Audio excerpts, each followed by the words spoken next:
So my something great this week is my husband and I switch who puts who to bed every other night. So like I put the boy to bed.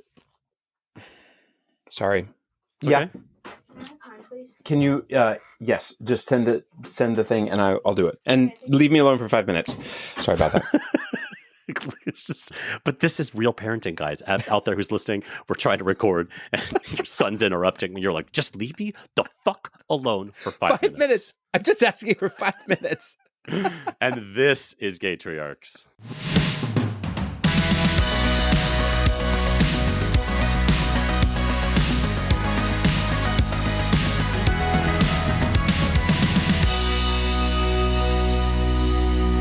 So, have I ever told you about Spicy, David?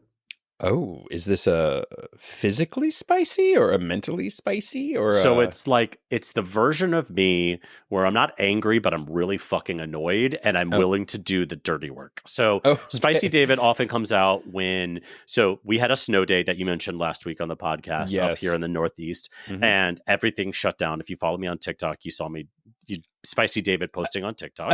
Annoyed as fuck. An annoyed Spicy David, yes. If it's not 8 feet of snow, as in days of old, like they're experiencing in Northern California last year, maybe this year too. Enough of this.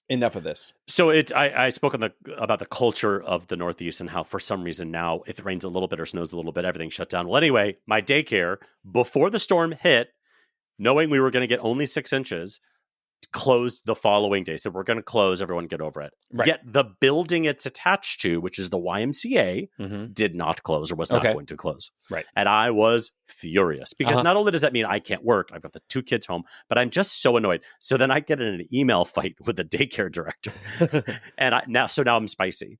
So I had a really spicy day and then had a meeting with a manager, which did not go well. And it was just like all of these things. But I was like, now is the time. If you need me to go yell at somebody, to talk to your ex, to break up with somebody, now is the time to find Spicy David. I mean, do not get in the way of Spicy David, and because he has no F's to give, and fucks. he is your parenting Karen for any needs you may have. You could probably turn this into a business plan. Actually, I mean, Spicy Parenting David Karen. Yeah, I love parenting that. Karen. I mean, that's a meme in and of itself, Yeah. but they're out there for sure. So last episode with the military guys, we kind of touched a little bit on me seeing that 1-year-old at Costco, and I was like, I was feeling a little wistful about that. You were feeling all the feels for the babies. I was feeling all the feels, and I'm getting inundated with this you'll miss it and blah blah blah blah. We've talked about this endlessly about there's no solve for this other than bottling up things and bringing it to you in the future, and you just can't do that. And then I was looking at the comments of one of these TikTok videos, and it said something that shot a dagger through me. So I want to inflict the pain on you as well. And it was a quote, and it said, "Parenting is just one long string of goodbyes." Just you wait. You wait. I only have 4 years of experience, but the little goodbyes, no more baby, no more toddler, no more crawling, no more whatever. Goodbye, baby, goodbye this. I mean, hello, right? Hello 4-year-old, hello 5-year-old, hello tween, hello adult, hello, in-laws. I don't think that's a glass half empty either. That's a reality that you have to come to with parenting. I mean, just along those lines, just a couple of days ago, my daughter decided that she wanted to get herself, my middle schooler decided she wanted to get herself up with an alarm, make her own breakfast, and be left alone.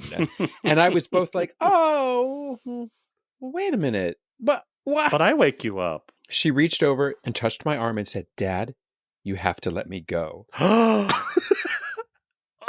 She's 12.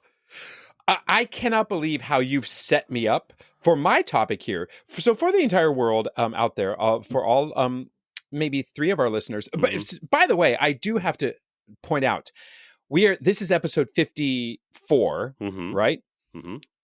I think we very officially, a long time ago, in fact, passed the amount of episodes that outnumber our listeners at this point.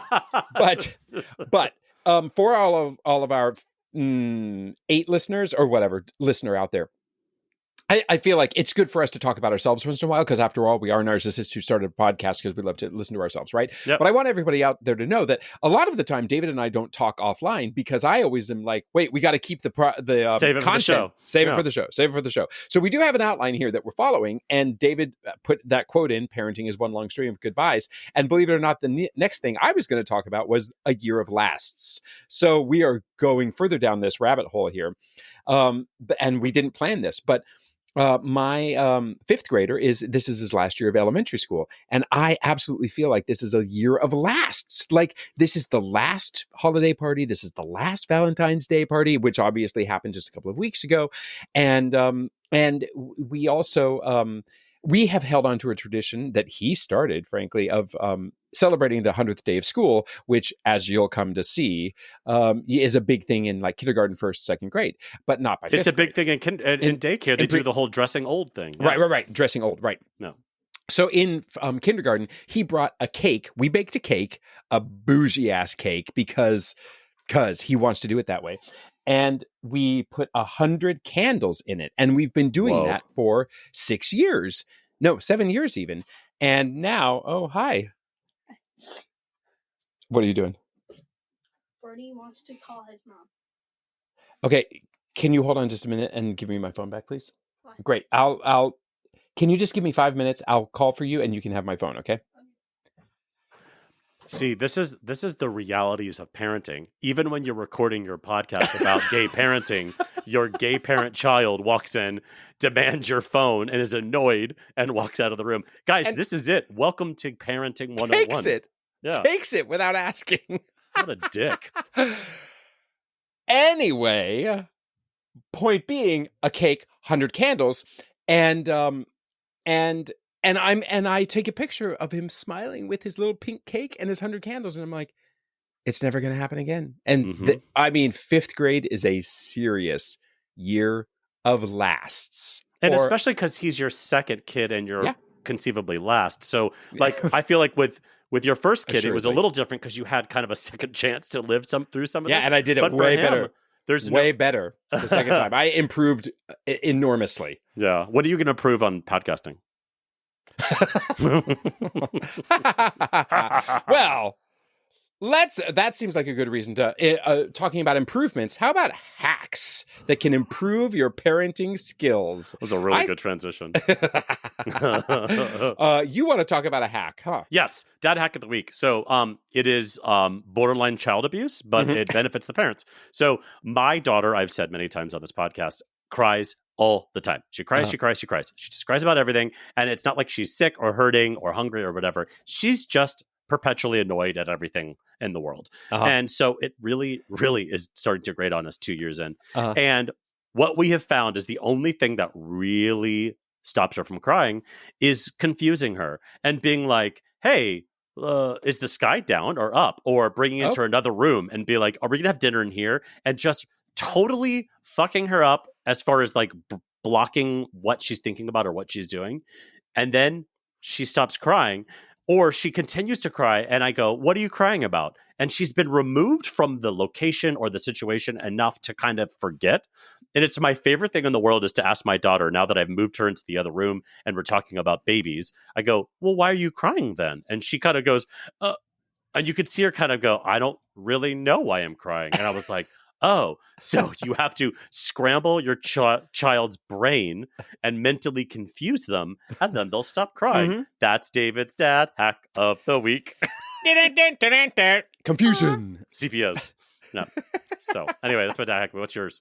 Well, I was reflecting on making messes, and we all kind of, I don't know where we all fall on the scale of tolerating mess and not. I think I have a fairly high tolerance for tolerating messes, but at the same time, watch something happening and I'm like, oh God, this is going to be such a mess. This is going to be such a mess. But so often, especially with young kids like yours, and even if I can trick my older ones into it, sometimes you want to be able to encourage messes. Like, for instance, make your kids in the summertime wash a car. Mhm. Just give them a sponge and a bucket and just go. I mean, who cares if they're actually doing a good job, but just let them wash the car, right? I Yep. mean, if you live on a busy street, you need to monitor it. You can't just send them out with a bucket and a sponge, but washing a car or painting rocks, Mhm. using water-based paint to just paint rocks and leave them outside and they clean up and whatever, but just encourage them to go outside and make a mess. Or then also making a mess, frankly, with their fingers. Point being, give them a piece of wood and a nail and just have at it and let them Mhm. discover it and figure it out. I mean, not a 1-year-old, but you just let the kids get out and make a mess. But that goes to some advice that I've given before, which is like the only cure for like kids being assholes is air or water. Yeah. And that's two of your things, right? Yep. Air or water, right? Yep. Something about those two elements just get their brains, scramble their brains enough Yeah. to kind of get them out of their mood. And just make peace with the fact that it's going to be messy. There might be tears. They might get hurt. I mean, I'm not encouraging you to let your kids hurt themselves, but they've got to go discover stuff and just let them, leave them alone and figure it out. So There you go. Good one. I think we just solved a lot of world's problems now. Now let's bless Or the world cause with more. our top 3 list, shall we? Gaytriarchs top 3 list. 3, 2, 1. So our top 3 list this week came from our listener, the one, which was, what are the top 3 things about surrogacy that you panicked about, but now that you've gone through it, are no fucking big deal. He is a dad-to-be going through surrogacy and was, starting to get nervous about things. And I was like, this is a great top 3 list because this is something a lot of people go through. So I will go first since it's my list. In number 3, the third thing I worried about that didn't matter was PGS testing. So for those of you who have not done surrogacy, PGS testing is a thing where you can, once you've created embryos that are viable and frozen and they're good to go and everyone likes them, you can have the embryos themselves tested, and they take a little bit of from the placental sac and they take a little bit from the egg sac and they test it or whatever. But it comes with a lot of risks. You can damage or kill the embryo. So, and also the information you get is not necessarily indicative of future things. So there's a little bit of debate in the surrogacy community if it's even valuable to do PGS testing. We hemmed and hawed because it was, I think at the time for us, like $4,000 extra charge. And at the time we were $4,000 out. We were like, I cannot afford any more things. And we hemmed and hawed. We were so worried. And both of our first shots went through. And that maybe that's not statistically normal, but like, I it's not something to worry about. You can either do it or you don't. You do it or you don't. Yeah. Number 2, okay, kind of a big thing, but I think it was important, is miscarriages and telling people about them. So in surrogacy, obviously miscarriage, really any sort of pregnancy, surrogacy specifically, or IVF, miscarriages are a thing that happen, and it happens very often. I mean, it happens frequently, freakishly frequently across the population, and it's a miracle that any of us are here. Correct. And I basically didn't tell anybody that we were pregnant until the 20-week scan. Oh, wow. Because I was so afraid of having a miscarriage and then having to roll back any sort of announcement. Yeah. And I did tell, I think, my mom and some like very, very, very close friends prior to that. And I just think if I did it again, I would allow people to join me on the journey in a way where if I did have a miscarriage or had to roll back news, that I would trust that the people who loved me and heard that and were excited about the news would also be happy or surround me with love in negative news. So I think that is like worrying about miscarriages and whether to tell people is something I would not worry about for the second time, because it's either going to happen or it's not. And why not part of have the journey. people who love you? Yeah, exactly. It's part of the journey. And the number one thing that I worried about prior to surrogacy that has had zero effect in my life was whose baby was whose biologically. I very much wanted my face in a baby. I wanted to be first when we were making kids, and it was very important to me. And I can tell you that since my children have been born, I have thought about it literally 0 times. Yeah. I never, ever once look at my daughter and think, well, she's not really mine. I imagine this is what people with adoptive children think. They're like, I don't look at my kid and think, you're not really mine. Of course they're yours. Right. But prior to, if I'm being totally honest, prior to having my children, I thought I would feel very specifically about that. And I absolutely feel absolutely no way about that. So number one, whose kid is whose? What about you? I love that I am very much David Vonerifically superficial in response. Do it.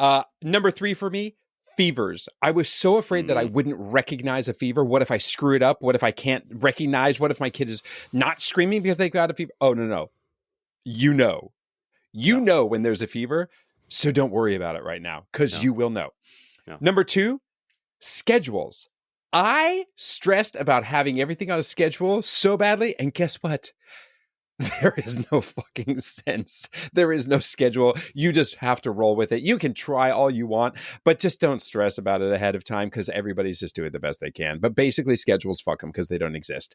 And number 1, my biggest worry was, what if I don't know? What if I don't know? What if I don't know? And I will never forget the time that a kind of a mommy mentor to me reached out, literally touched my arm when I was freaking out saying, what if I don't know about something? And she said, you'll know. And as we've mentioned and touched on many, many times in this show, we as men, as gay men, we have just as much of a parenting instinct as anybody. And what she was saying is, you got this because you will know. And I've never questioned that. So don't stress about it. You'll know. I am questioning the fact that none of those have to do with surrogacy. But fuck. Well, yeah, that was all about parenting. Good job paying attention to the top 3 list. I'm so sorry, listener. Daniel, I'm so sorry. Hey, Gavin listen, those doesn't are even still look at the outline that has the top 3 list in it. I'm literally staring at it right now, but fine, you're right. I didn't read the directions as well as a kindergartner would have. I assume that you've prepared what next week's top 3 list will be. It's your week. And we've already done top 3 reasons Gavin should be fired. You've exhausted that possibility as a top 3 list. What are the top 3 baby foods that you tasted and actually kind of enjoyed? Okay. How do you come up with them so fast when you have prepared not even a little bit? Improvisation, baby. Improvisation. Yes, and... hi, Jamie. I'm so happy to see your beautiful face again. Jamie. I had to look up. I could not remember when the episode came out. I was like, March? That's crazy. Yeah, we are, dude, 50. This is episode 54. And ask us how much money we are making. $0. Wait, Zero. no. Maybe 54 cents. No, we made 49 cents, and then we made 19 cents on ads. So that's what, 77 cents? Yes. That's elite. That's almost an hour of parking in Hoboken. So you're welcome for that. People say that you can't make money online, and quite frankly, we're literally living proof. I joined that TikTok creator program. Mm-hmm. Okay, and let me, as a teacher or as a student? As like you get paid based on how many views you get, but the parameters of what they will pay you for is wild. Like there's stipulations for what counts as a view, and it's not very transparent, to be honest. Mm-hmm. Oh, but geez. like surprise. I had a video that just went like kind of viral. It's about to hit 2 million views right now. Oh, are you calling the woman out for the stroller, the bucket, and the Duna on the shopping cart? Yeah, on the shopping cart. Do you know how much money TikTok is going to pay me for that as of right now? Like $1,800. Wow, that's great. So you gotta get that TikTok follower count up, and it is hard. I know. Well, so I have a couple friends on TikTok. By the way, we're in the interview. Look at us now. No. Hi, welcome back, James Grayson. I have a couple of accounts that I follow that have a pretty high follower count, and a lot of them lately were talking about how they're really frustrated with TikTok because they're constantly changing what their ratio and what they count as a view and what they'll pay and what they won't, and shadow banning and followers and going up and down. Yeah. And it's unfortunate for people like you and other people who count on this as part of their income. They do this as part of their job. Yeah. And I've not ever counted on monetizing views until now. Like I just started. So having to do that on top of like building an entire new TikTok account has been Very interesting. You don't mean your you've had to build a completely brand new one? Oh, no, my TikTok account got banned. Oh, yes, that is right. Mm-hmm. Wait, well, remind our listener why that was. Well, dear listener, what happened was there was a lady of the internet who was pushing herself into child safety advice, and she's not qualified to talk about this at all. So a lot of us, you know, me, a couple pediatricians, a few other people like came for her and found out some other information about some homophobic and transphobic content she was engaging with, which I will not tolerate. So a few of us called her out, and she and her attorney had copyright strikes filed on my account. I found out my TikTok account was banned via a post on Reddit. Wow. I logged into TikTok and it said your account is permanently banned. Oh, wow. And there was nothing I could do. How many followers did you have at that point? So I had that account for about 2.5 years, and I had about 124,000 followers. Wow. And I am now 2 months in to my new account, and I'll hit 50,000 today. Wow. Yeah. I would have assumed that it wouldn't be that hard, though, for you to put out a call on Instagram and say, hey, everybody, I got banned. Aren't you proud to follow me? Come on over. But it just wasn't that easy. And that's what I've been doing, like on all my other platforms, like, hey, help. I need to like get my account back up and running. But yours is not an uncommon story. So one of the people I was telling you about it was Good Trouble. And if you don't follow Good Trouble, you should absolutely folw him. He does mostly politics. He's also kind of hot, which I like that he's totally like into. But anyway, he was for a while on like, follow my backup account, Good Trouble 3.0, Good Trouble 4.0. I'm banned this week from going live. And he was like, and then finally he came out with a video a couple weeks ago, and it was like he hadn't been on in months, and he's like, I can't even log on. He has hundreds of thousands of followers, and he's just so devastated, right? Because this is a big part of his life. No doubt. Yeah. And yours. Yeah. I was the most followed CPST on TikTok, and I had thousands of hours of like free car seat information up for people valuable to get. Information with like no paywall. You got a phone in your hand, you have access to it.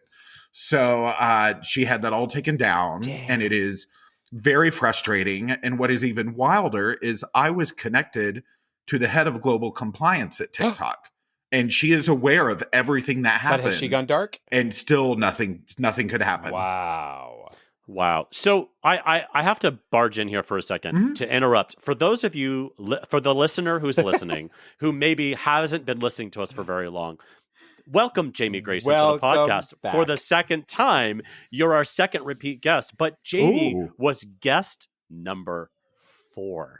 I mean, single guest digits. Number 4. Can you believe it? That was so long ago. So there's probably a lot of people listening who don't even know who you are. So can you give us the quick Cliff's Notes? Like, who the fuck are you, and why are you on Gaytriarchs? I'm a disaster. So for 20 years, no way, I have been the childless homosexual who knows everything about car seat safety and strollers, and it is so far past the point of like a joke now that like, you know, that I have quite literally 35 car seats in my house. I've got probably 30 strollers, 15 stroller wagons. Like I have everything in the world basically.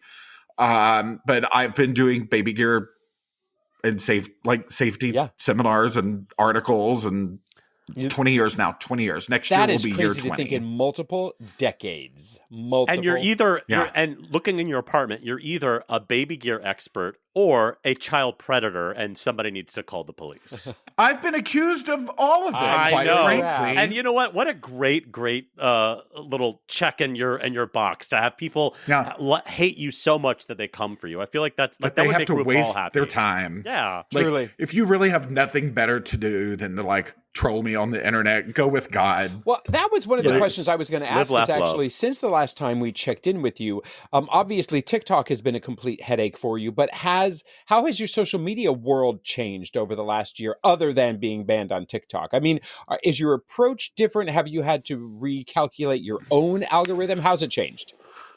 I think with social, everything is always changing, but what is nuts to me is Facebook is still so important. And obviously my audience demographic on TikTok skews much younger, but Facebook, or I never spend a penny on like ads. I never boost content. I never do any of that. And last year on Facebook, I want to say my organic reach was like 31 million people. Damn. Wow. And that's just on Facebook. And like, you know, not even Instagram. No, Facebook. just Facebook. And we actually had to put together a proposal yesterday because it's just that time of year you're dealing with contracts and like getting the speaking gigs in line and sponsored and all that. And my social media reach just for the past 6 weeks is 8.6 million people. I mean, that's Kim girl. Kardashian numbers. Right I am there. That's Madonna levels. You know, and I show up on time. I was about to say. I show up a couple on time. weeks ago. Yep.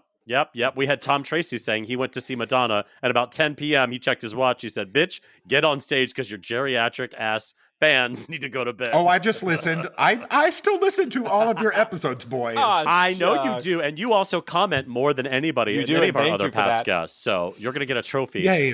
Speaking of, when you were here, I re-listened to our episode because I wanted to kind of like remember kind of what we had said. And one of the things that had brought up a funny memory was we spent a lot of time talking about when you're a new parent, you fall into the trap of buying all the shit you don't need. And you and I talked about like what's valuable, what's not.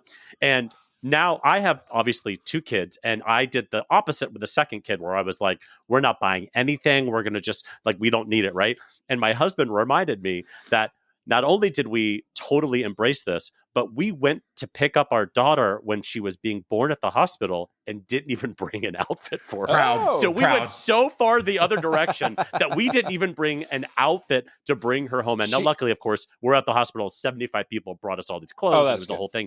But it was so funny how I was like, you know, kid 1, we fall into the trap of bottle warmers and wipe warmers and everything. And then kid number 2, we're like, I'm buying nothing. I was like, maybe bring a onesie to the hospital. Just one. Listen, but just with bring babies a 2, 3, and forward, you can go Ralph Wiggum and like that baby will sleep in a drawer. Yep. But and that's the story I told on the episode was my daughter, we put her in that drawer and it was fine and cute and a good Instagrammable moment. There's a big movement right now actually with cardboard bassinets and Moses baskets because they're not taking up much space. You can recycle them. You can do whatever. And they go back to dust. So it goes back into the. But isn't that like a common thing in Japan where like your babies It's very common in many other countries is they just send you home in a box. It's full of like diapers and a couple onesies and whatever. But then they at least know your baby has a safe, like stable, independent place to sleep. So. Wow, you just heard that from Jamie Grayson, the baby guy, who is put him in a box. Who is handing out $1 million ideas out there. You can charge people more for a cardboard box that will go back into the earth than probably plastic. It's so true. So because we have you on, because you're a baby gear expert, and because this is your second time, I want to give us an opportunity to talk to the new parents out there who may be listening for the first time. And we talked a little bit about this before, but I know a lot of new parents are worried. And what is like the best thing? What do we absolutely need? So last time we talked about like, what do you absolutely need? And I didn't know if now this year, we're a year later, is there a new item that's come to market that you're like, must have for parents? Or is it still the same tried and true bottle, something safe for them to sleep in? It's pretty much the same. Like there hasn't been a ton of stuff coming out. My industry trade show is in May. And I know of a few things kind of in the pipeline. Oh, well, we can't wait to talk to you in June then. Legally, I cannot discuss. That you're so important. But is it an AI car seat?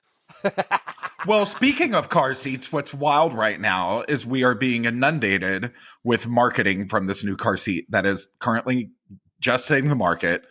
We don't need to name her. I don't need to give the seat my energy. Okay. But what's she so special? Why is she so special? It is $1,000. Okay. And they are saying it is the safest seat on the market. Nothing is safer, blah, blah, blah, blah, blah. And their marketing tactics, the amount of text threads that I am in with other techs about like, what are these people doing? They're like, car seats have been made out of styrofoam and plastic for years. We know we can make this better. This is not safe. And it's like, you're not putting your kid in an igloo cooler. Like the foam, and maybe you are. And judgment, by the way. And you did say put your so babies much in a judgment. box. So, no. Mm-hmm. But the foam in a car seat is not styrofoam. It's not regular styrofoam. Right. And so these people are like, our crash tests do this, our crash tests do that. But what people don't understand is when car seats are crash tested in the States and in Canada, they get a pass fail. There is no like A, B, C, D, E, like whatever. You either pass or you're not on the market. Mm-hmm. And they are done in a very old sled test with like, multiple times to see if it will pass, see if it will hold up. And it's a very specific crash, but unfortunately, in the real world, we don't get to dictate what our crashes are. Right. And they can function in a multitude of ways. Mm-hmm. And it's not just like impact, see how the dummy reacts with sensors. So it's kind of bogus. Their claims are awful. And they are shipping them out to influencers now all over TikTok who are not installing them correctly. They don't know what they're doing. And so now I'm getting tagged all over the place and personally basically running their customer care for these influencers because they don't know how to put these seats in their vehicles. Is it because they're more complicated, or generally influencers are just stupid and don't know what they're doing? It's not supposed to be because it has an app. Lord. I do love an app. But not if it's glitchy and it's telling you the wrong information. And you're like, connects via Grindr, via your Bluetooth. And you're like, how does this even sign work? in with your Grindr sign in? Yeah. The harness conversation on Grindr is very different than the harness conversation You're right.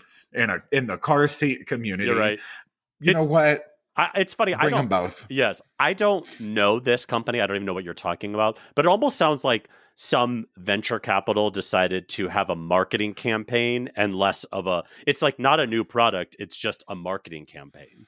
Yeah. It's wild. And is this is it funded? Is this a new company that's being funded by Jeff Bezos or something? Like, where it is do they not. Have all this money? It is. They are not American based, and so they have launched a seat in America. It's their like hero product. It is. They are making some bold claims. They are making some bold claims. Mm-hmm. Okay. I feel like bold claims means bold litigation. Do you know what I mean? It's a lot. It is a lot at this moment. Mm-hmm. So speaking of the litigation, though, and finishing up this, I mean, I have loved watching you take people to task for spreading misinformation. But have you found in this year that the misinformation is increasing or decreasing? God. There's always misinformation out there. And I do think with the rise of people becoming like self-titled parenting experts, it's getting worse. Mm-hmm. Like there have been some really wild things I've seen, and I don't have access to them anymore because my account is gone. But there was some pretty wild stuff last year we had to deal with. But is it just stupidity, or is it nefarious actors? I think it's a mix of stupidity and rage baiting because they know if they rage bait, they will get clicks, they'll get views, they'll get money, they'll get notoriety. I hate us. I just hate us. Mm-hmm. Us. Sometimes I question the internet. I love the internet, but sometimes I'm like, should we? Should we? Do we need to do this? Well, speaking of, then also, okay, one last really serious question. Speaking about the internet, tell us your thoughts on Groundhog the Musical. Oh, wait, are you on Groundhog TikTok? Listen, please tell of me course you are. of course. Okay. I need to catch up. I love chaotic stitches on TikTok. I love the building on component when people just build things. Yep. Yeah. One of my favorite, and I'm not completely caught up with Groundhog, so I've not listened to like everything that's going on. Do you remember over like, I guess around Christmas, the little boy in the snowsuit that was like, just like went very viral. Oh, it was huge. people started writing music to it, and they would like come in with a piano, and then somebody came in with a guitar, and then somebody came in with something else, and I was like, this is the internet. This is what it's meant for. But that's what you were saying. Like, should we with the internet? But this is when the internet is in its prime. We were talking about this last episode where like for the Groundhog one, some guy added full orchestrations. So there's a full symphony behind it. And then there's also people stitching it, doing non-vocal performances, like actors in the background of this particular scene. I was like, that is the art I want to see from TikTok. Yeah. Yep. Do you know what is very sad today? Speaking of TikTok, did you hear who passed away? No. The lady who did Although Enjoyment. Do you remember Although Enjoyment on TikTok? Oh, it's a voice studio on TikTok, but she is absolutely iconic. She's done a ton of viral stuff on there. I mean, of course, we totally know what you're talking about. Mm-hmm. She started singing the What Was I Made For Billie Eilish, but didn't sing the right words. Oh. No. And it was like, she called it Although Enjoyment instead of All the Enjoyment. So it was great, but it was all over the place. But what she is the best known for, and I hope the two of you know this. Oh, do you know the Be Who You Are for Your Pride? No. Yes. Oh, I'll send it to you later. Okay. Oh, we'll put in our show notes. If I did it right now, the speakers would be blown out. But she basically created the pride anthem of TikTok. And Jesus, it is a big wide world out there. Maybe we'll make this. Maybe we'll make this our bonus, just to play this, whatever this is. Okay, we'll do that. That's what's so weird about TikTok. For your pride. This is what's so weird about TikTok is that you can have something that is so iconic and huge and everywhere, and is somehow totally missed somebody else. Like the FYP algorithm, because I will talk to people about like, oh my God, can you believe the blah, blah, blah, blah. It's everywhere. And people are like, I have no idea what you're talking about. And it's so weird to have something so enormous and also totally missing some people because my FYP is like baking videos and guys dancing with their dicks bouncing around. So if it's not in that parameter, I don't see it. It's pasta and gray sweatpants. That's literally it. Which hopefully everything is in a silo. Everything is in a silo. We'll be tapping into that pasta and gray sweatpants very, very soon. Thanks to you, JB. We'll reference. Oh, great, that. great. Well, then finally, also, where are we going to be able to get to see you this year? Are you totally booked up with tons of conferences and travel and speaking engagements? I start again in April in one of the 3 C's of Ohio. I forget which one is first. But we always call it the 3 C's. It's I think Columbus is the first one. Okay. Columbus, April, Cincinnati, and Cum Dump. And right? Cleveland. Oh, Cleveland. Yeah. Yes, well, Cleveland. Yeah. So yes. So we have 13 of those this year. Wow. 13 C words or 13 C words. Okay. From April through November. Wow. So, damn. And that's all of my Instagram and whatever. And yeah. And we means, are you still really just a solo act, or do you have? It's me and Lainey. It's me and Lainey, my coworker. Yeah. So it is just the two of us, and it is a wild. It is a lot. It is a lot. But does that leave enough time for the mint juleps of the world to slink on in? The way that you just came back with that. Bitch, I listened to our episode and I was like, we got to bring this back up. It does not. Yes. And when I tell you the dating scene here the last few months has really been something to me. Okay. One guy I went out with, we went to see a production of Little Night Music here at Denver Center because we are F slurs. And it was a wonderful production. The best Petra I've ever seen or heard. Okay. She's flawless. And she just joined the Hadestown tour, actually. Oh, right on. But he left out one important thing. And in intermission, I found out he was married. So that's pretty cool. That was cool. Wait, how did that come out at intermission, though? Just at intermission talking, and he was like, oh, yeah, my husband, this and this. And I was like... Oh. You're like, excuse me? Okay. But your profile didn't... Your dating profile. Your Tinder profile. So was there a second act, or dare I say a third act? I finished the second act. I'm not going to leave a Sondheim musical. No. Come on. So yeah, that was done there. Okay. And then I a couple weeks back, actually met this guy here who's terrific. And we hung out a few times. He's now dealing with some rather unfortunate stuff we don't need to get into. Okay. With someone close to him. Mm-hmm. Okay. So that's kind of been put on the back burner. Sure. Mm-hmm. Go this get moment. your house in order before you come into my house. Yeah. Well, I'll tell you once we're done recording. But it is unfortunate. Yeah. So the dating, no, it's hard because and even right now I'm like, oh, I'm home until April. This is great. You know? Yeah. You can have a long-term relationship in the next 2 months. You know what? I sure can. But wait, do you still have your simple syrup on the ready? I keep simple syrup for a sensible old fashioned at night. Yes. Okay. But Yeah. not the mint infused. Not the mint infused. Okay. Not the mint infused. Maybe that's and a summer thing. I had to tell the story about Intimacy Idiot recently, actually.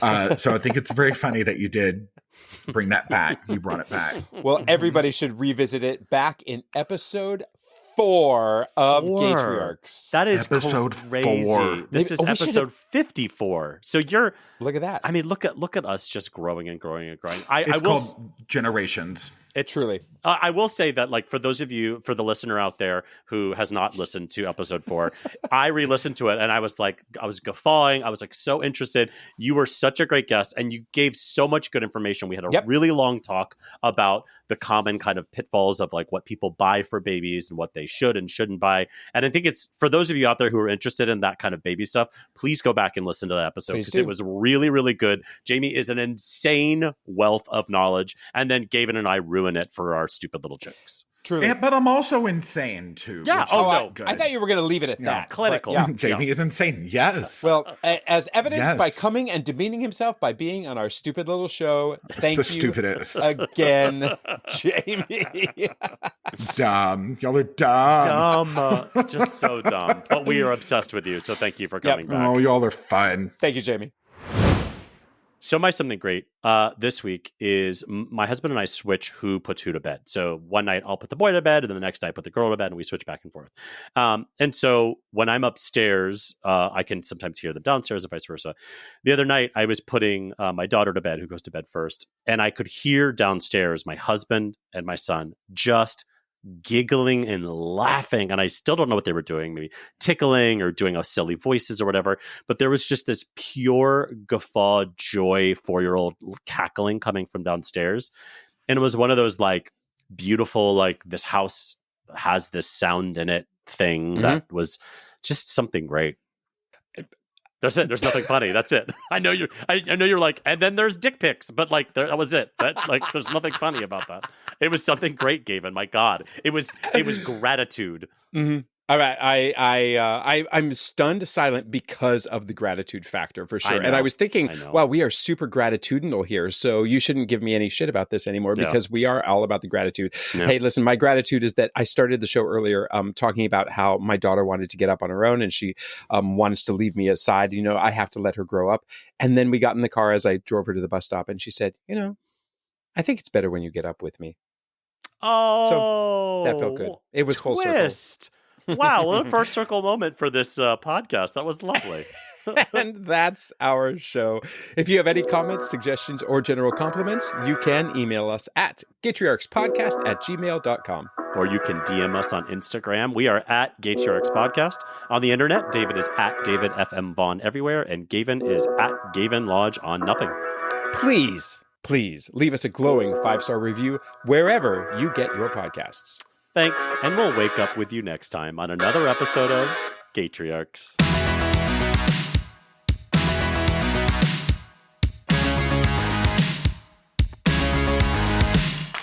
Hey! My name is Jada. I'm gay. Hey! Be